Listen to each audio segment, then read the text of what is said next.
Hi friends, എല്ലാവർക്കും പുതിയൊരു വീഡിയോയിലേക്ക് സ്വാഗതം. ഇന്നത്തെ വീഡിയോയിൽ നമ്മൾ ഷവോമി പോക്കോ C3 അൺബോക്സിംഗ് ആണ് ചെയ്യുന്നത്.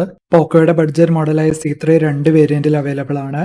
3GB റാമും 32GB ഇന്റേണൽ മെമ്മറിയും 7500 രൂപയ്ക്കും, 4GB Ram 64GB internal memory 9000 രൂപയ്ക്കും ആമസോണിലും ഫ്ലിപ്കാർട്ടിലും ഓൺലൈനായിട്ട് അവൈലബിൾ ആണ്.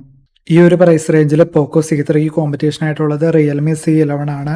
ഈ രണ്ട് ഫോണുകളുടെ സ്പെസിഫിക്കേഷൻ കമ്പയർ ചെയ്യുമ്പോൾ പോക്കോ C3ക്ക് 1GB റാമിന്റെ അഡ്വാൻറ്റേജ് ഉണ്ട്. നിങ്ങൾ ഇനി ഒരു ആൻഡ്രോയിഡ് സ്മാർട്ട് ഫോണാണ് വാങ്ങുന്നതെങ്കിൽ എന്തായാലും മിനിമം 3GB റാം ഉള്ളതെങ്കിലും വാങ്ങുക. പ്രത്യേകിച്ച് ഷവോമിയുടെ സ്മാർട്ട് ഫോൺസ് ആണെങ്കിൽ. ഇനി ഹൈലൈറ്റ് ചെയ്തിട്ടുള്ള മെയിൻ ഫീച്ചേഴ്സ് നോക്കുകയാണെങ്കിൽ ആദ്യം തന്നെ ചിപ്സെറ്റ് മീഡിയാടെക്കിന്റെ ഹീലിയോ G35 ആണ്. 12 nanometre octa-core പ്രോസസ്സറാണ്. 2.3 GHz cortex A53 കോഴ്സും 1.8 GHz കോർട്ടെക്സ് A53 കോഴ്സും. ഇനി ക്യാമറ നോക്കുകയാണെങ്കിൽ 13MP പ്രൈമറി വൈഡ് ആംഗിൾ ലെൻസും 2MP മാക്രോ അതുപോലെ തന്നെ 2MP ഡെപ്ത് സെൻസറും. 5000 mAh ബാറ്ററിയാണ്. 10 വാട്ട് ചാർജറാണ് ഒപ്പം ഉള്ളത്. ഡിസ്പ്ലേ 6.43 IPS LCD ആണ്. 20:9 ആസ്പെക്ട് റേഷ്യോ ഉള്ള 720p HD ഡിസ്പ്ലേ ആണ്.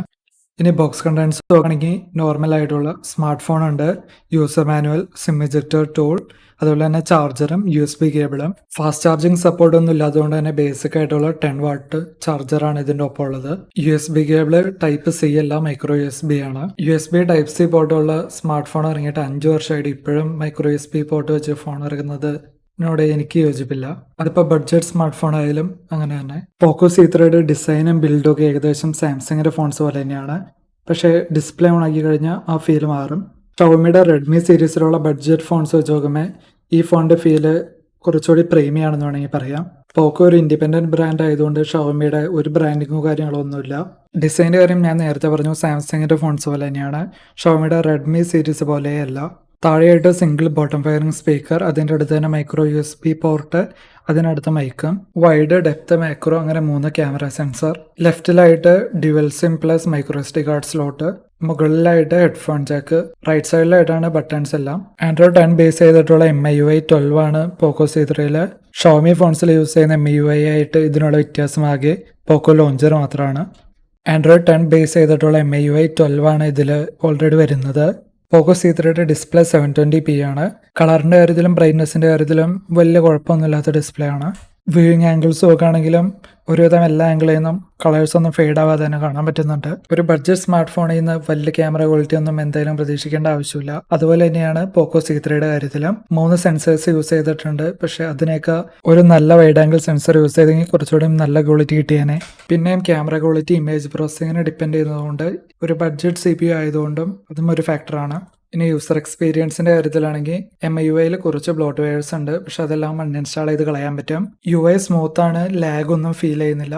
ആമസോൺ പോലെ കുറച്ച് ഹെവി ആയിട്ടുള്ള ആപ്സ് ആണെങ്കിൽ ഓപ്പൺ ആവാൻ കുറച്ച് ടൈം ഡിലേ ഉണ്ട്. അത് CPUവിന്റെ പെർഫോമൻസിനെ ബേസ് ചെയ്തായിരിക്കും. ഞാൻ യൂസ് ചെയ്യുന്നത് 3GB വേരിയന്റ് ആണ്. റാം മാനേജ്മെന്റിന്റെ കാര്യത്തിലും അത്യാവശ്യം നല്ല പെർഫോമൻസ് തന്നെയാണ്. ഒരു നോർമൽ സിനാരിയോയിൽ 3-4 മാപ്സ് ഒക്കെ മെമ്മറിയിൽ നിൽക്കുന്നുണ്ട്.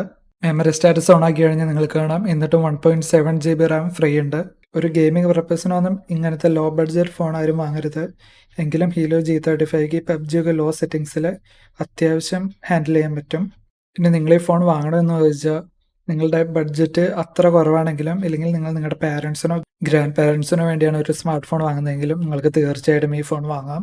അല്ലാതെ ഒരു പവർ യൂസർ എന്തായാലും ഇങ്ങനത്തെ ഒരു ലോ ബഡ്ജറ്റ് ഫോൺ വാങ്ങേണ്ട ആവശ്യമില്ല. അല്ലാതെ നിങ്ങൾക്ക് ബാറ്ററി ലൈഫുള്ള ഒരു സെക്കൻഡറി ഫോണായിട്ടും ഇത് യൂസ് ചെയ്യാം. നിങ്ങൾക്ക് റിവ്യൂ ഇഷ്ടമെങ്കിൽ ലൈക്ക് ചെയ്യുക. അതുപോലെ നിങ്ങളുടെ അഭിപ്രായങ്ങൾ കമൻറ്റ് ചെയ്യുക. കൂടുതൽ വീഡിയോസിന് വേണ്ടി സബ്സ്ക്രൈബ് ചെയ്യുക. താങ്ക്